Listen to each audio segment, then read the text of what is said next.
दिमाग पढ़ने के विषय से संबंधित सबसे प्रसिद्ध बौद्ध कहानियों में से एक अलौकिक शक्तियों वाले भिक्षु की कहानी है। एक बार बुद्ध अपने अनुयायियों के साथ एक नगर से दूसरे नगर की यात्रा कर रहे थे।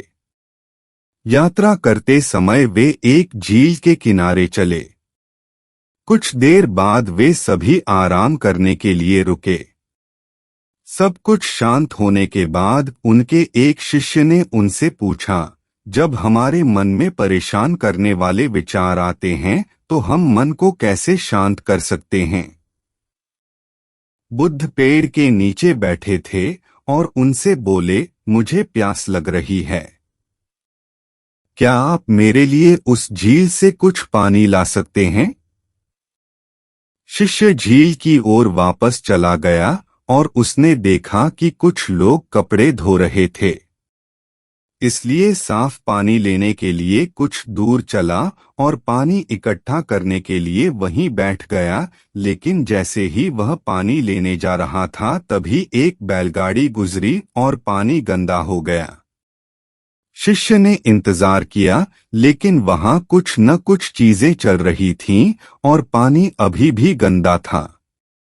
इसलिए उसने मन ही मन सोचा कि वह इतना गंदा पानी नहीं दे सकता क्योंकि यह पीने लायक नहीं है, इसलिए उसने बिना पानी के वापस जाने का फैसला किया। शिष्य खाली हाथ वापस आया और बुद्ध को इसके बारे में बताया। 1 घंटे के बाद बुद्ध ने उसे झील पर वापस जाने और थोड़ा पानी लाने के लिए कहा। शिष्य झील पर वापस गया और इस बार वह साफ पानी ढूंढने में सफल रहा। उसने बर्तन में पानी भरा और वापस बुद्ध के पास लाया। शिष्य ने बुद्ध को पानी दिया और कहा, पिछली बार जब मैं गया था तो पानी में बहुत कीचड़ था, लेकिन अब झील की सतह पर पानी साफ है। कैसे?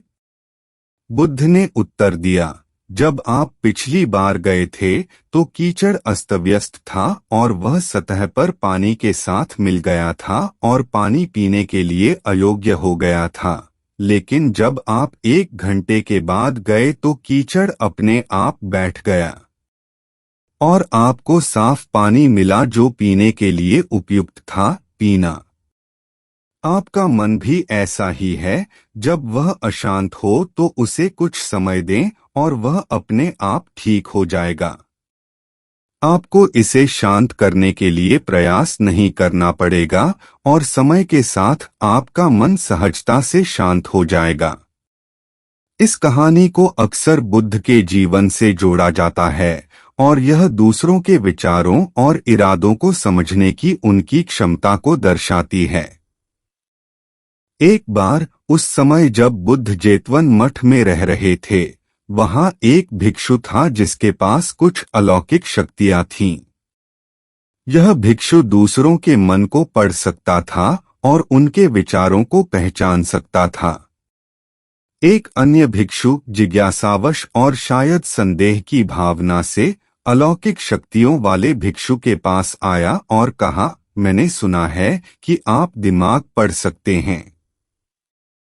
क्या आप अभी मेरा दिमाग पढ़ सकते हैं? अलौकिक शक्तियों वाले भिक्षु ने उत्तर दिया, निश्चित रूप से मैं ऐसा कर सकता हूँ। जिज्ञासु भिक्षु ने तब एक यादृच्छिक वस्तु, एक कमल के फूल के बारे में सोचा और अपना ध्यान उस पर केंद्रित किया। उसने मान लिया कि अलौकिक शक्तियों वाला भिक्षु निश्चित रूप से उसके दिमाग को पढ़ेगा और उस वस्तु की पहचान करेगा जिसके बारे में वह सोच रहा था। लेकिन उन्हें आश्चर्य हुआ जब अलौकिक शक्तियों वाले भिक्षु ने कहा, आप कमल के फूल के बारे में सोच रहे हैं। जिज्ञासु भिक्षु चकित रह गया और बोला, हाँ, यह सही है। आप वास्तव में मन को पढ़ने की क्षमता रखते हैं।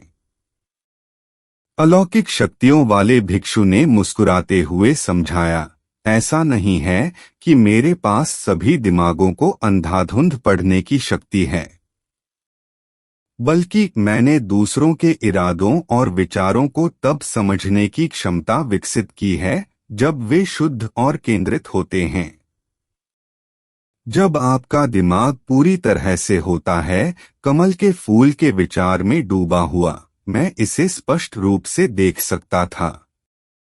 बौद्ध परंपरा की यह कहानी मानसिक शुद्धता और ध्यान के महत्व को रेखांकित करती है।